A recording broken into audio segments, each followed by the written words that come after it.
दोस्तों आज की वीडियो में बात करने वाले हैं 1 अक्टूबर 2024 से जो टीडीएस के रेट रिवाइज हो रहे हैं उनकी आज की इस वीडियो के अंदर डिटेल में चर्चा करने वाले हैं। तो इसमें सबसे पहला सेक्शन जो आपके सामने आ रहा है वो आ रहा है 194H।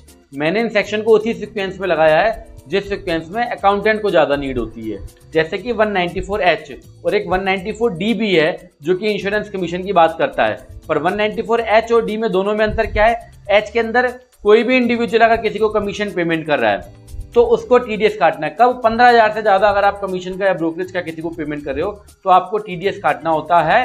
करंट रेट उसका 5% था और जो 1 अक्टूबर 2024 से जो रेट होने वाला है वो है 2%। ठीक है, इसी तरीके से 194D भी है, पर ये इंश्योरेंस कंपनी को ऊपर एप्लीकेबल होता है कमीशन ही, पर मैंने बोला कि इसको उस सीक्वेंस में लगाया जिससे कि आपको मदद मिले। तो सबसे पहला section 194H payment of commission और ब्रोकरेज। अगर आप किसी को कोई भी इंडिविजुअल जो कि जिसके पास 10 नंबर है, अगर वो किसी को कमीशन या ब्रोकरेज का पेमेंट करता है और उसकी अमाउंट जो है 15,000 रुपये से ज़्यादा साल की अगर वो पेमेंट करता है, थ्रेशोल्ड लिमिट 15,000 की है, तो 5% करंट रेट था वो रिवाइज करके मतलब कम कर दिया गया है, 2% कर दिया गया है 1 अक्टूबर 2024 से। दूसरा बड़ा ही इंपॉर्टेंट सेक्शन है, हालांकि आपको हो सकता है नहीं काटना हो, बट आप ई कॉमर्स सेलर हो सकता है तो आपके लिए बहुत महत्वपूर्ण है 194O। ये e commerce operator like Flipkart, Meesho, Snapdeal, Amazon ये टीडीएस काटते हैं।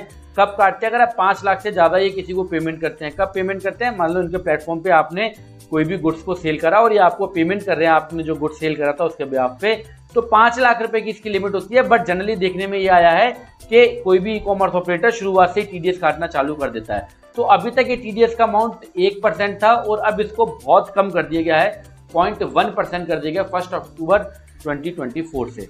तो मतलब जो आपको पहले अमाउंट ज़्यादा कट के 1% कट के मिल रहा था वो अब केवल 0.1% है कि नॉमिनल से अमाउंट आपका e commerce operator Flipkart, Amazon, Snapdeal, Meesho जितने भी प्लेटफॉर्म हैं ये आपको जब पेमेंट करेंगे तो अब टीडीएस जो है वो 0.1% काटेंगे। पर एक जीएसटी टीडीएस काटते हैं, उसमें कोई चेंजेस नहीं है, इनकम टैक्स वाले टीडीएस में चेंजेस है।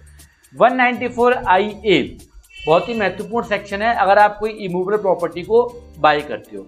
इसमें सबसे खास बात जो है 2 चीज़ें हैं। नंबर 1 तो इसमें क्लैरिफिकेशन जो है और एक नंबर दूसरी चीज़ कि इसमें आपको 10 नंबर की नीड नहीं होती है। अगर आपके पास 10 नंबर है या नहीं है इससे कोई मतलब नहीं है।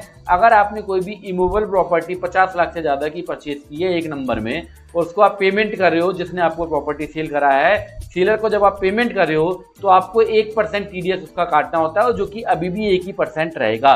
तो इसमें क्लैरिफिकेशन क्या है? क्लैरिफिकेशन इसके अंदर ये है कि बायर चाहे 1 हो, 2 हो, 4 हो, 10 हो, इससे कोई मतलब नहीं है।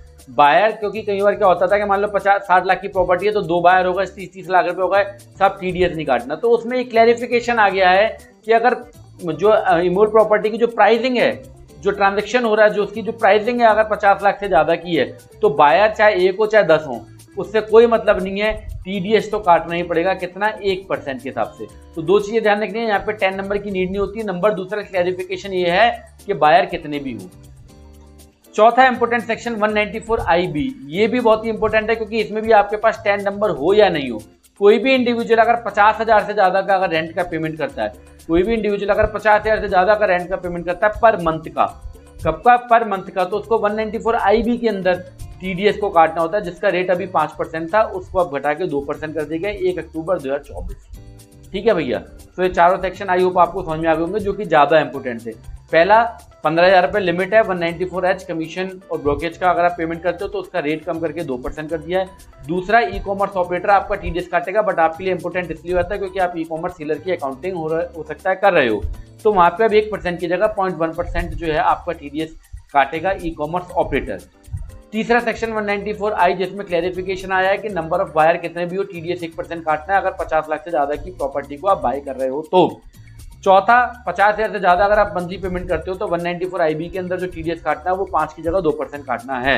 इफेक्टिव डेट 1 अक्टूबर 2024। 194M, अगर आप साल में किसी को 50 लाख से ज़्यादा का पेमेंट करते हो और उसमें कोई सेक्शन नहीं आ रहा, ना 194C उस पर एप्लीकेबल हो रहा है, ना J एप्लीकेबल हो रहा है, तो आपको उसका टीडीएस काटना है 194M लगा के। ठीक है, अगर किसी भी ट्रांजैक्शन के ऊपर कोई भी टीडीएस एप्लीकेबल नहीं हो रहा, कोई टीडीएस का सेक्शन, बट अमाउंट 50 लाख को क्रॉस करिए तो आपको टीडीएस काटना है 194M के अंदर। मैं सरल शब्दों में आपको समझा रहा हूँ। ठीक है, 194DA इंश्योरेंस कंपनी के लिए एप्लीकेबल है, आपके लिए नहीं है, तो मेरे हिसाब से ज़्यादा नीड आपको नहीं पड़ेगी।